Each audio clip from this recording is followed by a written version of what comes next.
ಓಂ ಶ್ರೀ ಗುರು ಸಿದ್ಧಲಿಂಗಾಯ ನಮಃ. ಆತ್ಮೀಯ power TV ವೀಕ್ಷಕ ಬಾಂಧವರಿಗೆಲ್ಲ ನವರಾತ್ರಿಯ 4ನೇ ದಿನದ ಕೂಷ್ಮಾಂಡ ದೇವಿಯ ಶುಭಾಶೀರ್ವಾದಗಳನ್ನು ನಿಮ್ಮೆಲ್ಲರಿಗೂ ತಿಳಿಸುತ್ತಾ, ಈ ಕೂಷ್ಮಾಂಡ ದೇವಿ ಯಾರು, ಅವಳನ್ನು ಯಾವ ರೀತಿಯಿಂದ ಆರಾಧನೆಯನ್ನು ಮಾಡಬೇಕು,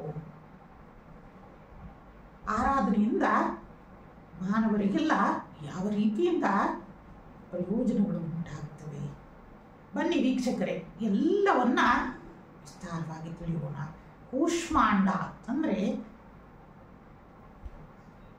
ಹಿಂದೆ ಜಗತ್ತಿನಲ್ಲಿ ಸೂರ್ಯನಿಲ್ಲ, ಯಾವುದೂ ಇಲ್ಲ. ಸೂರ್ಯನಿಗಿಂತನೂ ಆದಿಯಾಗಿ ಸಾಕ್ಷಾತ್ ಜಗದಂಬಿಕೆಯೇ, ಆ ಪರಾತ್ಪರ ಆದಿ ಪರಾಶಕ್ತಿ ಬಾಲತ್ರಿಪುರ ಸುಂದರಿಯೇ ತಾನೇ ಜಗತ್ತನ್ನ ಸೃಷ್ಟಿಯನ್ನ ಮಾಡ್ತಾಳೆ. ಸೂರ್ಯನನ್ನ ಸೃಷ್ಟಿಯನ್ನ ಮಾಡಿ ಸೂರ್ಯನಿಗೆ ಶಕ್ತಿಯನ್ನು ಕೊಡುವ ಬೀಜವಾಗ್ತಾಳೆ. ಅಂದ್ರೆ ಬಿಂದು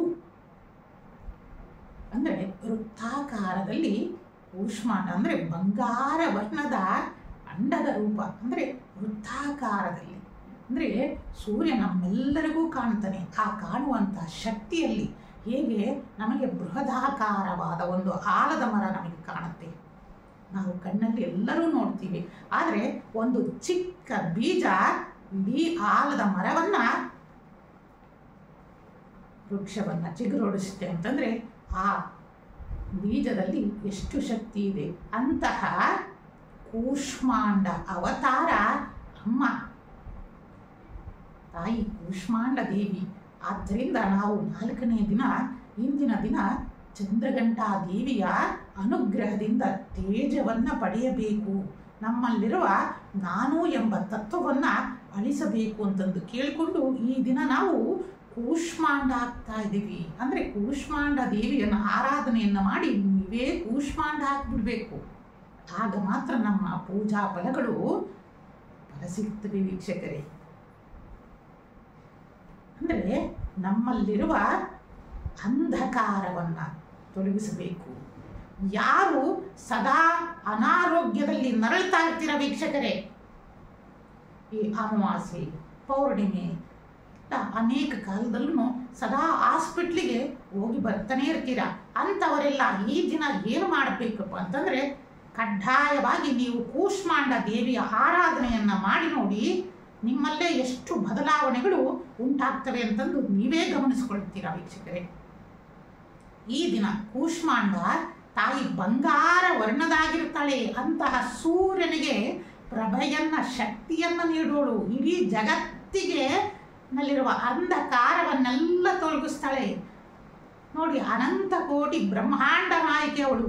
ಇಡೀ ಬ್ರಹ್ಮಾಂಡಕ್ಕೆ ತೇಜವನ್ನ ಮತ್ತು ಜ್ಯೋತಿಯನ್ನ ಬೆಳಗಿಸುವಂತಹ ಮಹಾಮಾತೆಯನ್ನ ನಾವುಗಳು ಸಹ ಆರಾಧನೆಯನ್ನ ಮಾಡೋಣ. ಅಮ್ಮನ ಆರಾಧನೆಗೆ ವಿಶೇಷವಾಗಿ ಗೂಢಾನ್ನ ಮತ್ತು ಪರಮಾನ್ನವನ್ನ ನೈವೇದ್ಯವನ್ನ ಮಾಡಬೇಕು.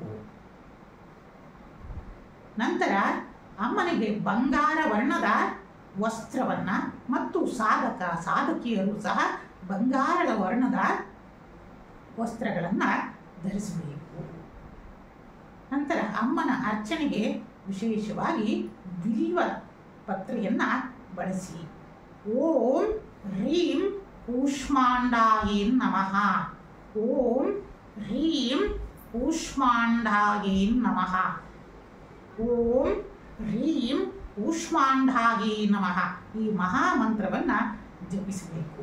ನಂತರ ಆ ದಿನ ಸಂಜೆ ಅಮ್ಮನಿಗೆ 16 ತುಪ್ಪದ ದೀಪಗಳಿಂದ ಆರತಿಯನ್ನು ಬೆಳಗಿ ಅಮ್ಮನಿಗೆ ಎಲ್ಲಿ ನೀವು ಘಟ ಸ್ಥಾಪನೆಯನ್ನು ಮಾಡಿರ್ತೀರಿ, ಎಲ್ಲಿ ದೀಪದ ಸ್ಥಾಪನೆಯನ್ನು ಮಾಡಿರ್ತೀರಲ್ಲ, ಆ ಕಳಶದ ಮುಂದೆ ವಿಶೇಷವಾಗಿ ಅಷ್ಟದಳ ಪದ್ಮವನ್ನು, ಅಂದರೆ ಬಂಗಾರ ವರ್ಣದ ಕಲರಿಂದ ರಂಗೋಲಿಯಿಂದ ಆ ರಂಗವನ್ನು ಬಿಡಿಸಿ ಮಧ್ಯದಲ್ಲಿ ಯಾರಿಗೆ ತೊಂದರೆಗಳು ಇರುತ್ತವೆ ಅನಾರೋಗ್ಯ ಬಾಧೆಗಳಿರ್ತವೆ. ಮತ್ತೆ ನಿಮ್ಮ ಸಂಕಲ್ಪಗಳು ಏನನ್ನ ಆಗಬೇಕು ಆ ಸಂಕಲ್ಪವನ್ನು ಮಾಡಿ ಅಮ್ಮನ ಮುಂದೆ ಒಂದು ಕೂಷ್ಮಾಂಡವನ್ನ ಸ್ಥಾಪನೆ ಮಾಡಿ ವೀಕ್ಷಕರೇ. ಆ ಕೂಷ್ಮಾಂಡವನ್ನ ವಿಶೇಷವಾಗಿ ಅಷ್ಟಮಿ ಮತ್ತು ನವಮಿಯ ನಿಶಿತಾ ಮುಹೂರ್ತ ನಾವು ಮುಂದೆ ತಿಳಿಸ್ತೀವಿ. ಅಲ್ಲಿಯವರೆಗೂ ಸಹ ಅದು ಅದೇ ಸಾನ್ನಿಧ್ಯದಲ್ಲಿಟ್ಟು ಪ್ರತಿದಿನವೂ ಅದಕ್ಕೆ ಪೂಜೆಯನ್ನ ಆಗಬೇಕಾಗುತ್ತೆ. ಈ ರೀತಿಯಿಂದ ನಾವು ಮಾಡೋದ್ರಿಂದ ನಮ್ಮಲ್ಲಿರುವ ಅನೇಕ ನೆಗೆಟಿವ್ ಎನರ್ಜಿಗಳನ್ನು ಸಹ ತಾಯಿ ಪರಿಹಾರವನ್ನ ಮಾಡ್ತಾರೆ. ಅನೇಕ ರೋಗ ರುಜಿನಗಳಿಂದ ನಾವು ಪರಿಹಾರವನ್ನ ಹೊಂದಬೇಕಂತಂದ್ರೆ ನಾವು ಕೂಷ್ಮಾಂಡಾದೇವಿಯ ಅನುಗ್ರಹವನ್ನ ಪಡಬೇಕು. ಆದ್ದರಿಂದ ನಮ್ಮ ಮನುಷ್ಯನಿಗೆ ನಾವು ಏನನ್ನೇ ಪಡ್ಕೊಂಡ್ರು, ಎಷ್ಟೇ ಸಕಲೈಶ್ವರ್ಯ ಪಡೆದುಕೊಂಡ್ರು ಆರೋಗ್ಯ ಲಕ್ಷ್ಮಿಯ ಅನುಗ್ರಹ ನಮಗೆ ಬೇಕು. ಆದ್ದರಿಂದ ಆ ಆರೋಗ್ಯ ಮಹಾಲಕ್ಷ್ಮಿಯ ಅನುಗ್ರಹ ನಮಗೆ ಉಂಟಾಗಬೇಕಂದ್ರೆ ಜಗನ್ಮಾತಾ ಕೂಷ್ಮಾಂಡಾ ದೇವಿಯ ಅನುಗ್ರಹ ನಮಗೆ ಬೇಕು. ಅಂದರೆ ಪರಿಪೂರ್ಣವಾದ ಆರೋಗ್ಯ ಭಾಗ್ಯವನ್ನ ಸಕಲರಿಗೂ ಅನುಗ್ರಹವನ್ನು ಮಾಡಬೇಕು ತಾಯಿ. ಆದ್ದರಿಂದ ಮನೆಯ ಸದಸ್ಯರೆಲ್ಲರೂ ಸೇರಿ ಶಾಂತಿ ನೆಮ್ಮದಿಯಿಂದ ಮತ್ತು ನಗು ನಗುತ್ತಾ ಕೂಷ್ಮಾಂಡಾ ದೇವಿಯ ಆರಾಧನೆಯನ್ನ ಮಾಡಿ ನಿಮ್ಮೆಲ್ಲರಿಗೂ ಜಗನ್ಮಾತಾ ಕೂಷ್ಮಾಂಡಾ ದೇವಿಯು ಪರಿಪೂರ್ಣವಾದ ಅನುಗ್ರಹವನ್ನು ನೀಡಲಿ. ಪರಮದಯಾಳು ಶ್ರೀ ಸಿದ್ಧಲಿಂಗೇಶ್ವರು ಜಗನ್ಮಾತೆಯಾದ ಇಷ್ಟಕಾಮೇಶ್ವರಿಗೂ ನಿಮ್ಮೆಲ್ಲರಿಗೂ ಕೂಷ್ಮಾಂಡಾ ದೇವಿಯ ಪರಿಪೂರ್ಣ ಅನುಗ್ರಹವನ್ನು ಉಂಟು ಮಾಡಲಿ ಅಂತಂದು ಶುಭಾಶೀರ್ವಾದವನ್ನು ತಿಳಿಸುತ್ತಾ ಓಂ ನಮಃ ಶಿವಾಯ.